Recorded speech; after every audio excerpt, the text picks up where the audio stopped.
Har du prøvet at stå og tale med en ung kollega, som midt i samtalen pludselig tjekker en sms? Ligger der altid tablets fremme på bordet foran deltagerne til jeres møder?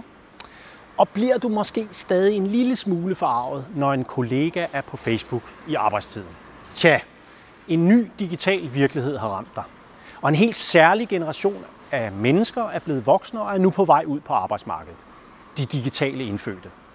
Altså dem, der har levet hele livet med internettet og mobiltelefonen. Og de er faktisk på mange måder anderledes. De mobile medier har gjort dem uafhængige af det fysiske sted. De behøver ikke længere at være i samme rum for at være sammen. Men til gengæld er de blevet så meget desto mere forpligtede på tiden af den konstante og hurtige tilgængelighed. Man kan sige, at digitale indfødte simpelthen er de allerførste, der har levet hele livet med, at det er vigtigere at være til tide, end at være til stede. Derfor skal du til at dyrke det, jeg kalder tiltideværende ledelse. Det betyder, at du skal fokusere på kvantiteten i din ledelse, ikke kvaliteten, mængden af feedback. Synlig og nærværende ledelse skabes ikke af velforberedte møder en til en, selv hvis du holder dem så ofte som en gang om ugen.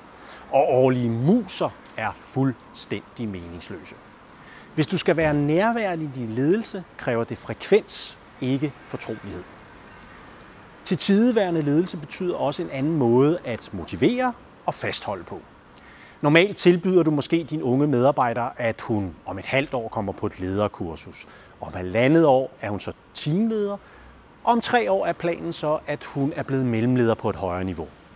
Problemet er bare, at hun sandsynligvis slet ikke regner med at være i din afdeling om 3 år.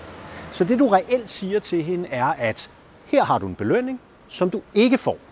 Og det skaber det stik modsatte af fastholdelse og motivation. Ifølge Danmarks Statistik udgør digitale indfødte allerede nu over 10% af den danske arbejdsstyrke. Og om blot 5 år vil det være hver 4. medarbejder. Så det er nu, du skal i gang med at dyrke til tideværende ledelse.